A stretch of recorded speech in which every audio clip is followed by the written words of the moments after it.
So my kids and I have this thing that we like to do where we go on Disney Plus, like if we're trying to find something to watch, and instead of finding something to watch, we just watch trailers forever. It doesn't matter if they're trailers for shows and movies that we've already seen or ones that are upcoming.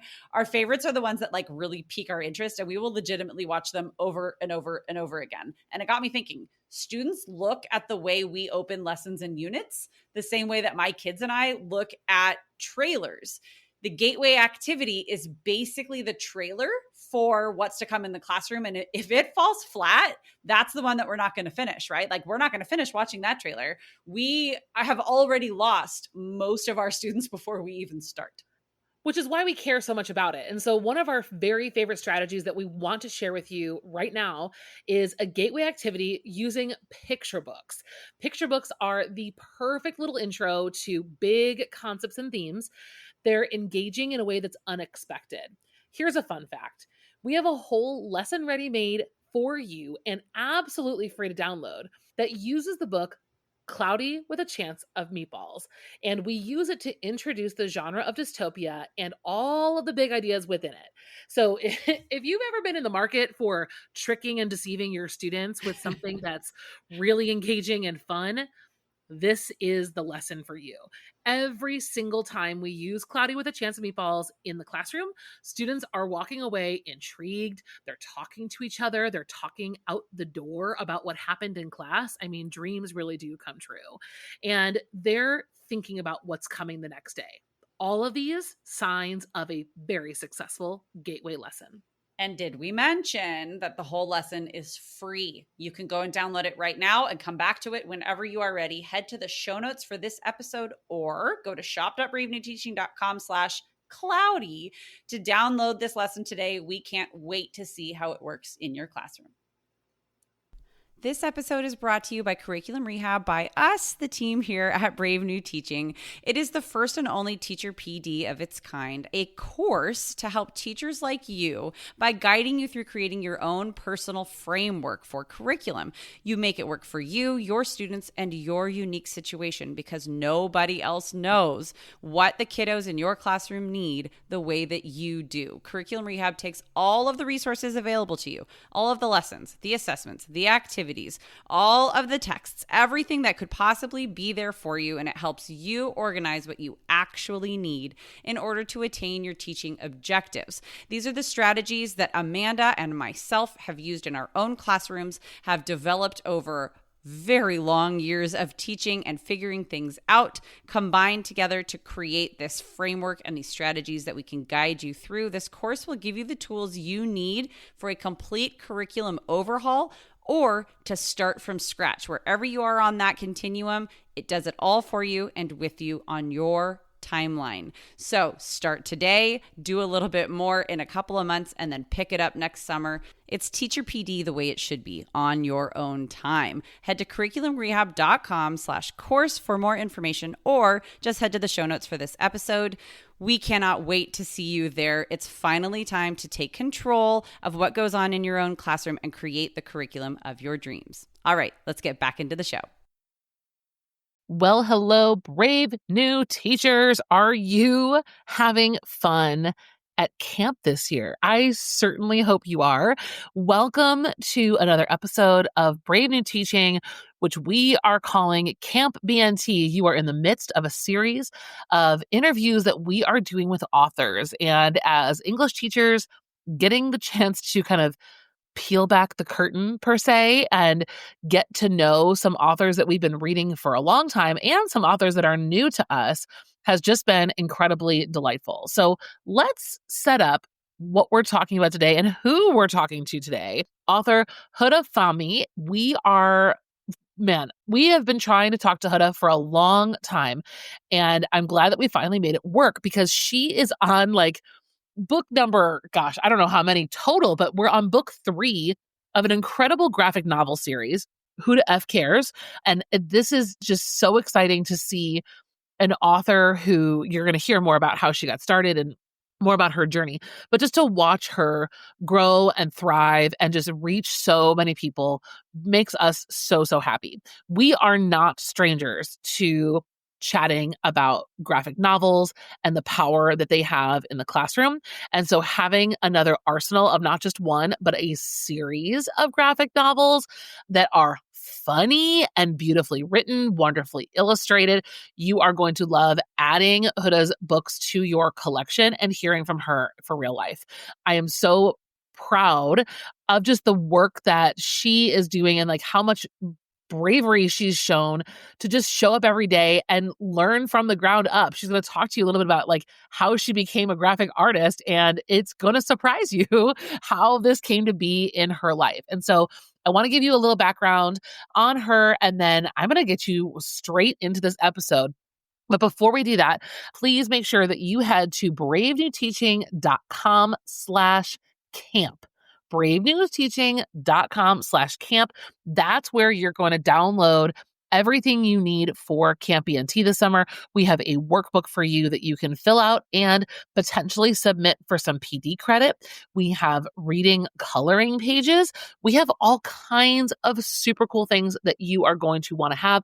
Most importantly, you're going to have access to our exclusive Facebook group where we are having the follow-up discussions about each of these interviews and raffling off some really fun prizes every single week. So make sure that you get in on that if you are listening live. If you're listening later, you kind of missed it, but you can always join us next summer for the next round, but you're still going to want to grab the workbook. So Facebook group is live summer 2025, and we want to talk to you there.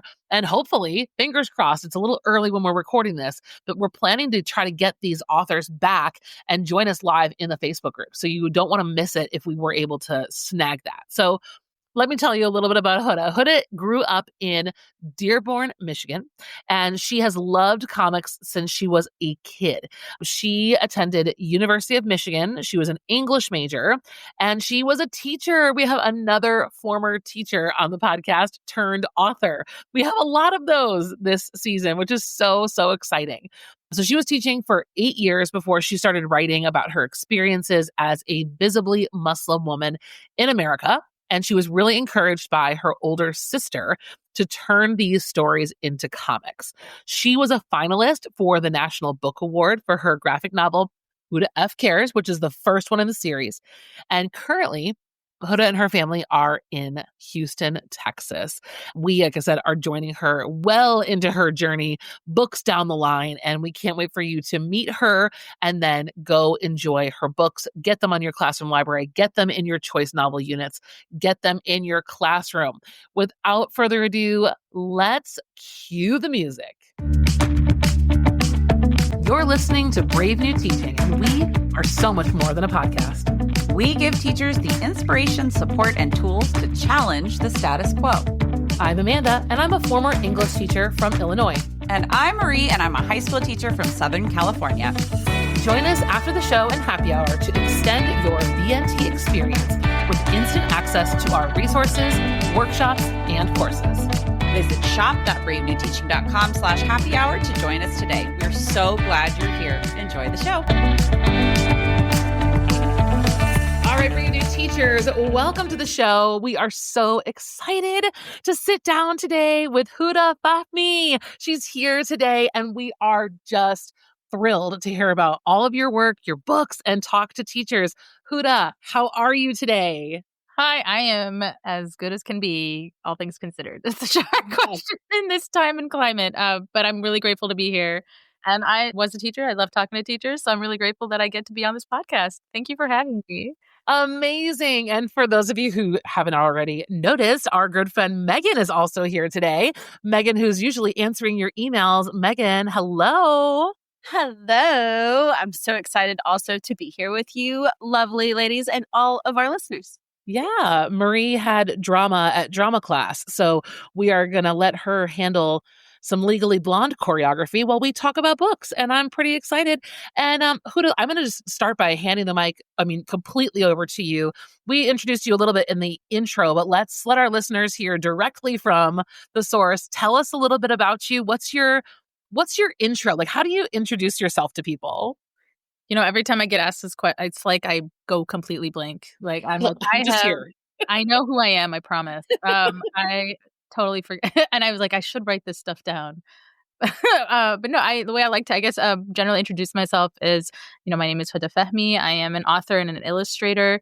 I majored in English in college. I had always wanted to be a writer, but it was in my community, my family, it was not something that my parents thought would like make money. And so they were like, you can do that as a hobby. If you were really, really good, maybe you could make a career out of it. So why don't you go try something else? Which totally was like the worst thing you could possibly have said to a little kid, because it just put me in this mental block for years to come that I could just never write anything that was good enough. And I would always start something and just never finish it because I needed it to be perfect, or I felt like it just was never going to reach that level of good enough. So I majored in English because I thought the proximity, like the next best thing was to learn about English, read English, teach it to kids, and help them learn how to tell their own stories.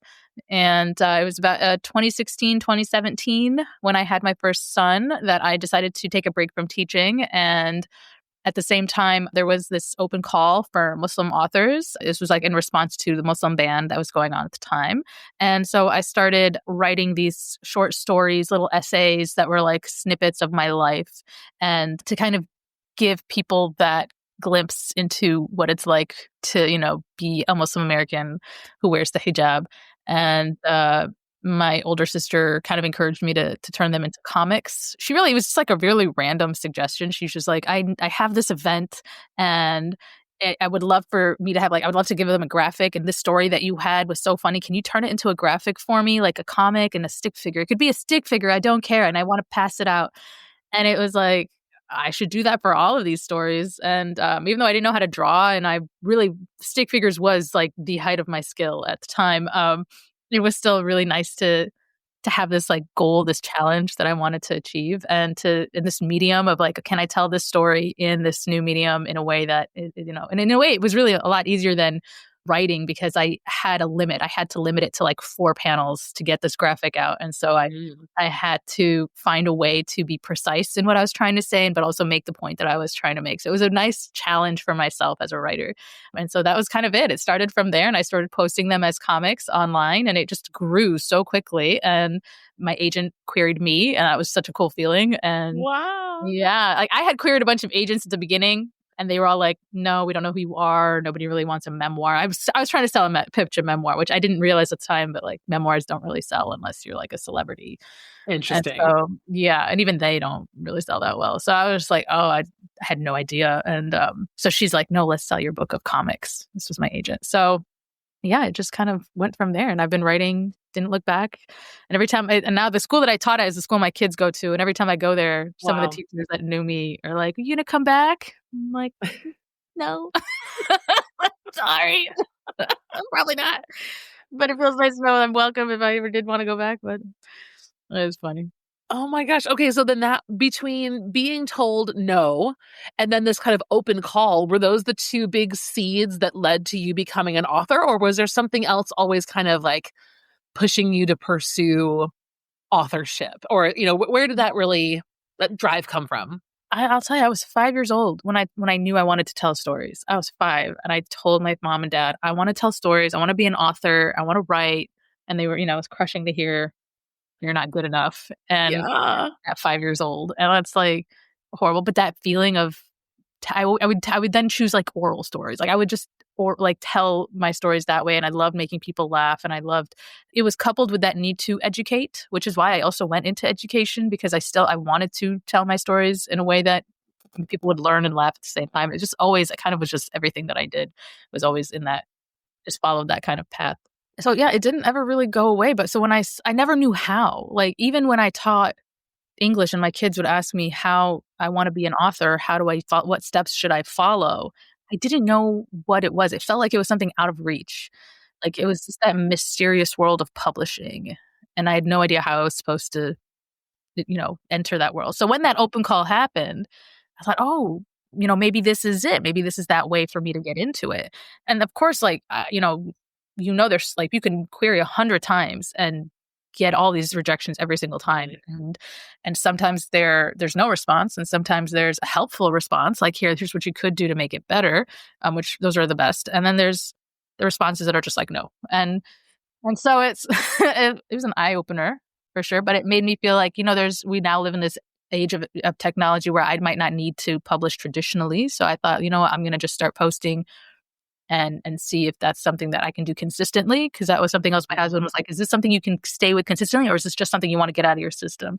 And he's like, if it's something you want to do consistently, then we'll try it first on with pencil and paper and just upload it normally. And if you feel like that's something you want to do, he continued to invest in me as I got more and more consistent and more passionate about it. So, it just grew. That need to be a writer's grew from there, but it was never gone all the way, to answer that question. Yeah. Well, thank goodness. Yeah.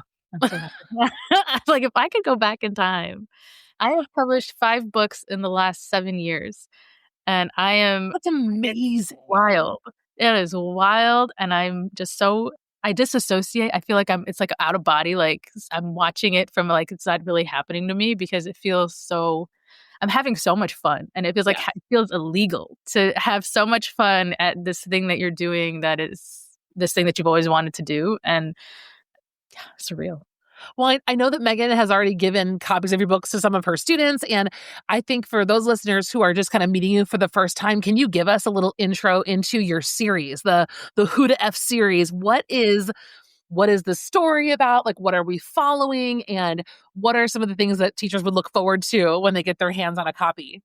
So Huda F are you, Huda F cares. And then my book, Huda F wants to know, will be out this April. All follow Huda. And I call this a semi-autobiographical or a fake memoir or semi-memoir because it's not 100% what happened in my life, but it is definitely loosely based, this character of the same name, and she kind of goes through some of the similar experiences that I go through or that I went through, and it pulls from just inspiration to create these stories to get that idea of what I'm trying to get at. And the first book, Huda F You, is very much a identity crisis, like this teenager who is going through an identity crisis, who doesn't quite fit in, even though she is.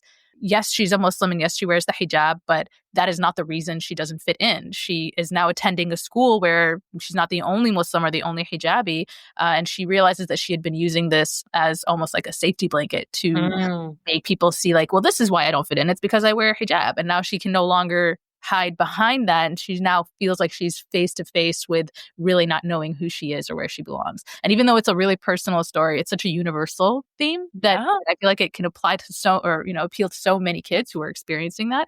And it just kind of follows her through, and there's no real closure at the end, only because kids don't generally feel closure at the end of freshman year. There's it's life, it's a journey, they're going to continue growing. She makes a little bit of self-growth, little growth that she has at the end, and which is realistic to, I think, a lot of kids, is they do learn from their mistakes, and sometimes they make a lot of those mistakes before they learn from them. And then Huda F Cares is a continuation. It's after freshman year. It's the summer vacation story, and she has to take a road trip with her family to Disney World. So she's driving 24 hours from Michigan to Florida. And in that story, she has to kind of come to terms with the idea of her family is insisting that they bond, that they have to stay close. She's got 4 sisters, and while she loves them, they annoy the ever living crap out of her. So she's just I don't want to have to spend my entire summer stuck in, or this week long thing. This is my entire summer essentially. Even though it's a week long, it feels like it's it's taking her home. She's just got to suffer through this car ride, and she feels like she's just not going to survive.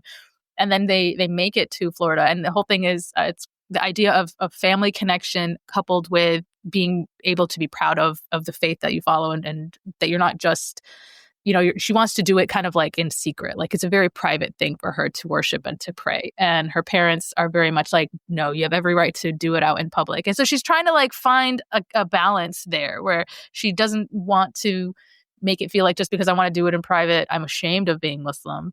But when she sees that her family suddenly needs her support, she's going to decide whether she's going to have their back or not. And so she's kind of learning that connection with family and faith.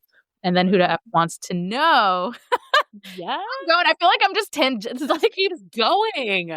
Huda F wants to know, without giving away too much, is now a little different because you've got Huda F Cares is all about family bonding. Yeah. Now Huda F wants to know it is revealed in the very first few pages that her parents are getting a divorce. Oh. And this takes place her junior year. So it's been a couple years since the Florida trip. And Huda and her sisters, while first she's like, I didn't see this coming. She kind of admits there were signs they did kind of see this coming, but it's her processing this grief and how her sisters also process this grief.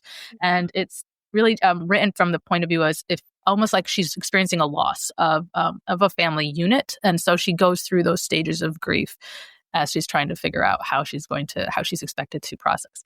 And a lot of it, this was such a hard story to write because a lot of it is she feels very selfish, that she's thinking only about herself. And when I was writing this, it kind of, at some point, it takes a life of its own. And the story just, I didn't really like who she was because as a fully grown adult with a fully formed frontal cortex, I'm like, oh, she is terrible. What a terrible kid. Like, she's like thinking only about herself and like, hello, your parents are telling you that they're divorcing and you're not the center of the universe. And I had to call my friend and be like, am I making her unlikable? Like, is this just an unlikable character?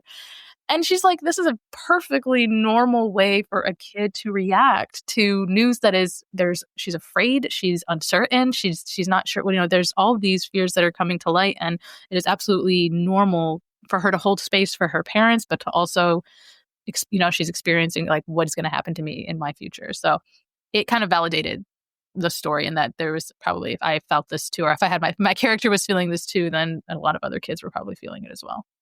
Oh my gosh. I'm feeling it right now. Yeah.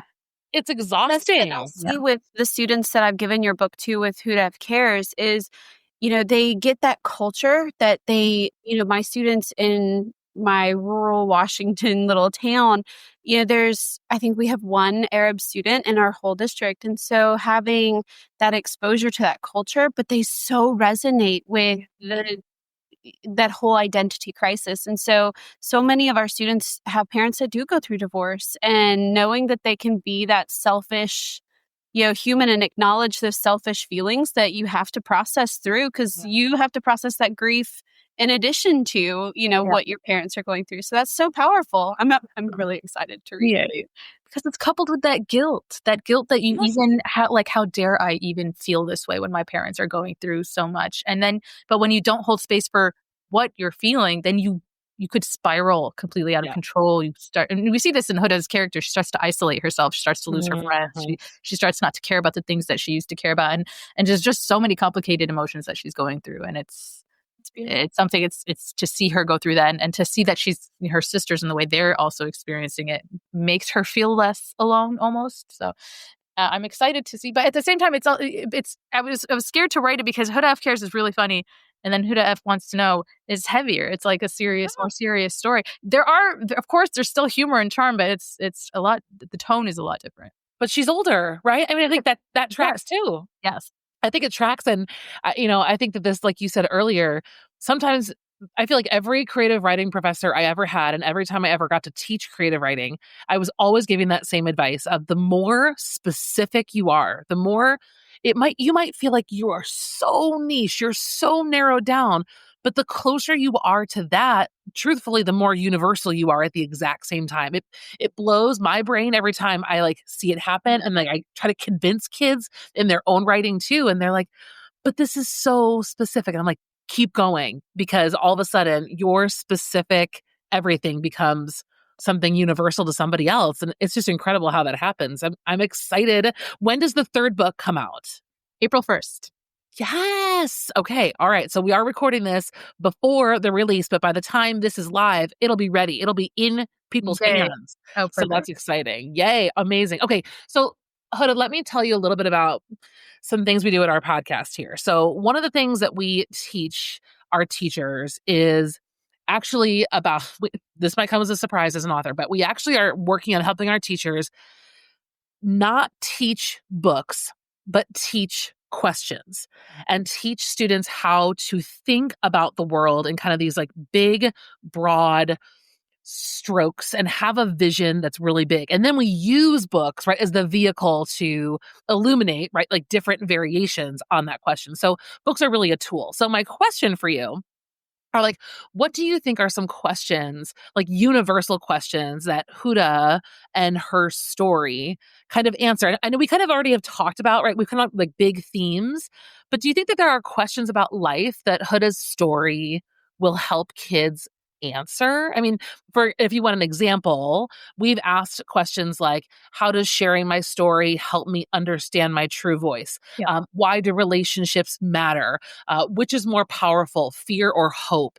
These are the kinds of questions that we will ask our teachers to ask Yeah. students and then use books to I come back I to them. love it. I love that What are so your thoughts on that? I know that's a really I big question for No, you. I love that, and I thank you for giving me this question ahead of time because I sometimes Okay. it's hard to, like, think about it, but I know. I That would be so like, awful to put right you on. on the spot, but no, I had a chance to think about it, and I really like the first question, and I think if we coupled that with how specifically does family and culture help Mm, us kind of understand or shape our understanding of ourselves? How does telling our own stories help us understand who we are?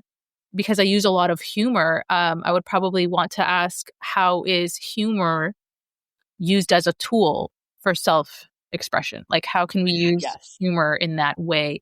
And also for protection, like, how do we like, how is humor used as a tool to express ourselves and also to protect ourselves? I'm so glad I've never been asked this, by the way. So I'm really grateful because it got me to use my like teacher, like I had to turn it back on and be like, how would I? It Like, never leaves you. It never leaves you. yeah, We just talked to Aaron Aceves. He wrote "This Is Why They Hate Us," I love and like humor is now becoming kind of the thread of the authors we've talked to lately. And I don't feel like that's an accident, but it is. I love the way that you phrase that about thinking about how we use humor to express ourselves, to cope through our grief, to do as a device that it helps us through things. I remember when I taught and I would tell them about the use of humor goes as far back. I mean, we think of court jesters. And why was the court jester the only one allowed to really talk to the king honestly? Because he framed it in a way using humor, which made him, you know what I mean? And so then it was like, you can take that and apply that to today. We have late night TV hosts who tell us a lot of what's going on politically in our climate, but they do it through the lens of humor. And so why are they, they've taken on that role of the jester. So now we have authors who are using humor to kind of get their points across as well. And it's such a powerful tool. And I think having that conversation with kids helps them maybe also know that it's okay sometimes to laugh at these things, but it's not downplaying how important they are either.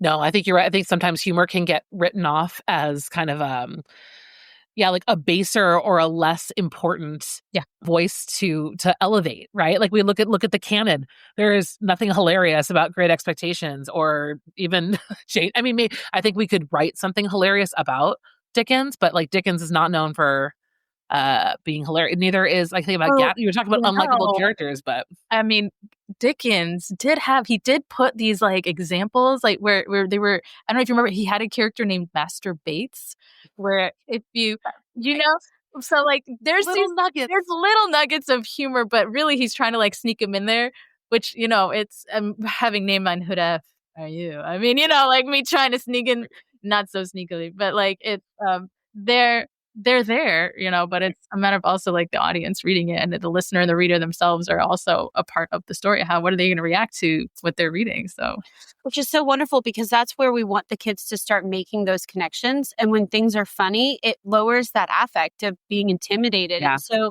they look at things and they realize like, oh, I can write because I can still be funny. Like just because I'm writing, it doesn't have to be serious. I read Trevor Noah, Born a Crime with my students as like yes. the first chapter the other day.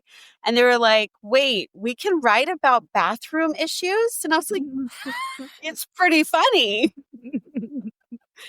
So it's Oh my! great. I feel like we're writing a comedy unit right now. This is going to have to happen. I think we're getting there. This is really good. Oh my gosh. Okay, so tell me a little bit more about. We're going to keep talking a little bit more about schools and this idea of what stories can do for students. I'm not sure if you have ever talked about this idea of stories being windows and mirrors and and doors. But with your story, I mean, how do you feel like Huda's story is part of this process for, it's going into classrooms, it's going into school libraries, it's going into public libraries, and any kid is going to pick it up. What are you kind of hoping the experience is for a kid that gets a hand on one or all of Huda's stories? Is it going to be a window? Is it going to be a mirror? Is it going to be a little bit of both? I mean, what are you really hoping for? I mean, I definitely think it's a little bit of both. For myself, it's a mirror, just getting to reflect like my cultural experiences, my own identity, and then taking that reflection and giving them this window, this glimpse into my culture, and to giving them a better understanding of who I am, but also my culture and that identity, and hopefully in the hopes that it builds empathy. And I think just that goal of building empathy starts from understanding, from when they get that glimpse, when they get to see and walk through the door or look out the window, and they get to experience somebody else's stories, stories that might have these different cultural experiences, but it's still giving readers a chance to see maybe other characters or maybe even themselves in a way that they've never seen themselves before. So I'm overwhelmed that my stories get into the hands of readers. It is such a powerful responsibility, I think, from my own perspective, and I definitely don't downplay the heaviness or the weight that the variety of like the voice that I give them it has on their reading journey. Okay, I am going to put you on the spot for this question, so we can totally skip it if you hate me after I ask it, okay? So this is just coming to my mind because we're about to record a couple other episodes. Marie and I are tackling this Atlantic article that came out in November about elite college students who can't read, okay? So contrary to the point that you just made, a lot of people would argue that empathy is not really that important of a college-bound skill. Empathy is not really something that can get you very far in the real world. Empathy is not a skill that's marketable on your resume. And some, I would say, either school boards or people making decisions are currently making decisions that are telling us that reading entire books is not even necessary anymore, that we should just be reading excerpts, get down to business, get down the skills, and the how is all that matters, not the why or the so what. So, although I agree with you, I do believe in all of things you just said about empathy and reading stories and being in the worlds of people that are not like me.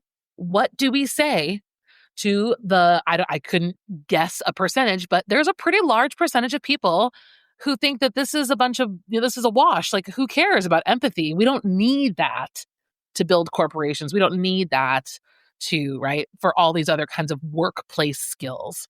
What do we do with that? How do we convince people that we actually do need to do what you just said and read books? I know, I'm sorry. No, that's okay. Like, I have so many things that I mean, look, if I don't give a good enough answer, you can cut this whole thing. I was actually you said No, just your honest answer is all that matters. It breaks my heart. Yes, heartbreaking. Yeah. Because I cannot imagine a world without empathy. I can only hold myself responsible for my actions and the way I react to other people's. And I always hope that I will react with empathy, whether I agree with the person or not.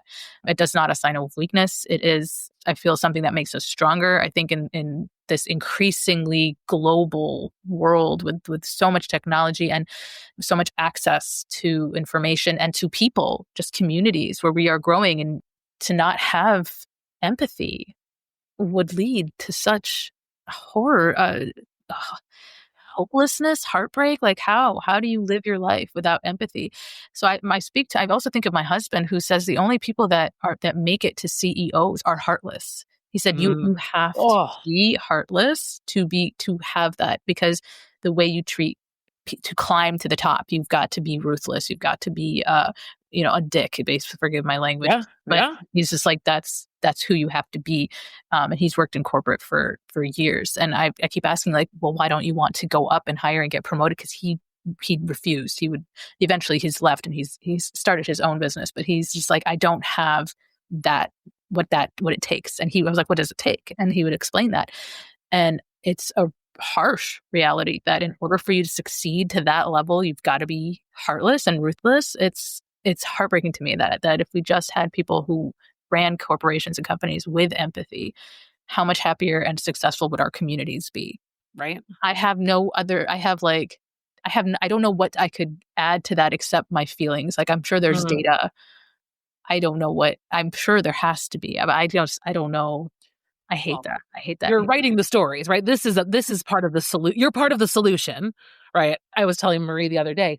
I mean, YA is having a moment, like a major moment. I mean, when I was in high school, I mean, I'm not that old. I'm 39 almost, and like, but like for me, like there was, I think I had Babysitters Club, and that was great. But I feel like that was kind of like the extent of what I had to go for when I was in that 10 to 17 range. And then I had the assigned canon stuff. But I think that you are absolutely part of the solution. And I just hope that we have, this is a big reason why we want authors on the podcast. We want to keep getting new voices in teachers' ears and in teachers' libraries and experiences, because it's true. It's even like the college race. It's ruthless. I just did PD with a school in Florida, and they're like, we're trying so hard to slow down, but the requirements to get into a state school, and a lot of times to get credits and like free tuition, it's so ruthless to follow the checklist that the first thing that usually goes is reading. And it's hard. But I guess that's the answer, is like, we're all in it together. We're working on it. Absolutely. I mean, I'm watching all these companies that are choosing to get rid of their DEI initiatives. And I'm like, why? Why? Except for the cruelty. Like, why? I mean, if your bottom line is always what's most important, you're never going to lead with that community in mind, to grow as a community. And I'm like, why is that not at the forefront of all of our minds? Why is it always about the bottom line? Like, it breaks my heart. And I don't know what to say to convince people. I don't know, except for that, from that point of view of emotion. With the power that I see within the books that you're writing with Huda, like, we look at that and you see the core values. Like, yes, she is a woman who's wearing a hijab, and yes, she is Muslim. And these are her core values. Like, she has the same problems that you have. She loves her family. She loves her sisters. She also can't stand her sisters. Like, these are the same struggles that we all go through. And by seeing that window and realizing the mirrors that lie within it, it's like we are able to better connect with people. And nobody is going to live in a world where customer service is completely by the wayside. The only way that we get stronger with customer service is understanding the people that we're interacting with. And that's what I love so much about handing your book to students, is when they see it and they laugh at the title and they're like, oh, what? Miss Baker just handed me this book. Look, guys, it has the F word on it. And I'm like, no, it's her name. And, and then they get into it and they're like, whoa, hey, you guys have got to read this. I'm like, this is what I want. I love it. This is the world I choose to live in. We're just going to keep making space. We're going to keep making space for books and for reading. And that's, I guess, I mean, we can, like you said, we can control where we're going to do whatever we can. That said, so this actually brings us to our next question, is me asking you about titles. So kind of, I was telling you about we do these kind of overarching questions. What other titles and what other authors do you see kind of lining up that would really belong and echo or provide other perspectives that kind of go under the same umbrella of family and identity and comedy? Who else do you think belongs in this kind of like realm of Huda's life? Who else could we put next to Huda for a conversation? Her name is Melika Gharib, and she has written a graphic novel called It Won't Always Be Like This. She also wrote I Was Their American Dream, and she's just wonderful, and I really love her stories, and I would definitely put her story as a companion, with mine. It Won't Always Be Like This. Jean Luen Yang's American Born Chinese, I think, is amazing. I think these are non-graphic novels, but Fledgling, which is recently just came out, I believe last year, by S.K. Ali. Fledgling is what it's called. It is very relevant to what's happening right now. And then Six Truths and a Lie, which also came out last year. I was a reader for the National Book Award last year, and that was one of my top. I loved that story. That was one of my top picks. And then the last one I wanted to mention was As Long as the Lemon Trees Grow. I mentioned this at every interview I ever do. As Long as the Lemon Trees Grow has been continues to be my top favorite book that I've read. It is box of tissues by your side. It is heartbreaking, but so important, just so well written.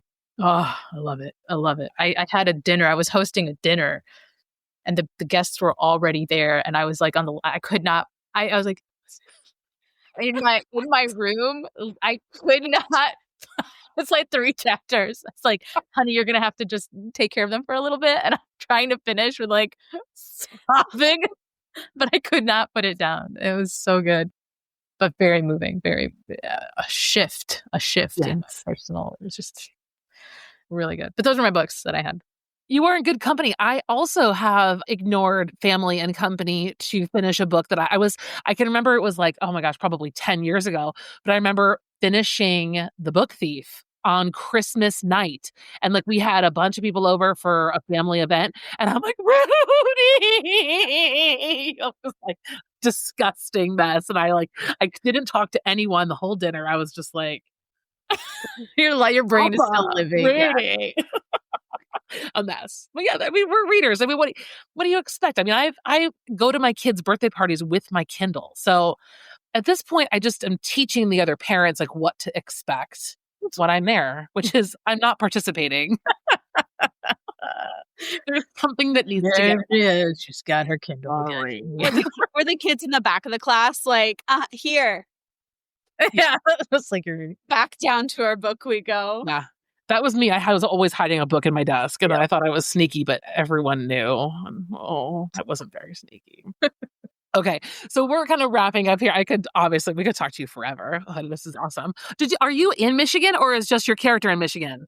I grew up in Michigan, but I moved. I've been in Houston for the last 14. Oh, okay. Okay. I'm in Chicago, and then Megan's all the way over in Washington. So I was like, if you were in Michigan, we'd be almost neighbors. But not quite. Texas is pretty far. We used to do I didn't get to do it, but the senior trip was from the train from Michigan to Washington. That was a pretty cool train ride. That'd be pretty cool. My grandma just made the trip from Chicago to the Pacific Northwest on train with her sister. And I was like, you guys should just write the story down because I can only imagine the laughs that you guys went through. Oh, the scenic view, just the view of that train ride by itself. I could just sit there and be inspired. Like, right? They were stuck in Glacier for a bit at night. And she's like, really? Like, couldn't see anything. Could somebody turn on the lights, please? Unfortunate. But also no light pollution in Glacier. Thank you very much. Oh my gosh. Okay. So I guess we're going to kind of wrap up with this question because I think a lot of the other ones we had, we've really touched on.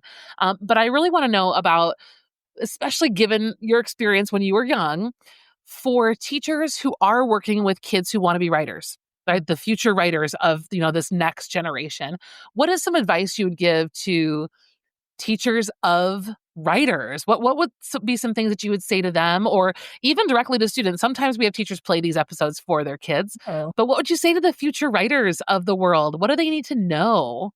And graphic artists, I should say as well. I mean, that's a whole talk about having a moment.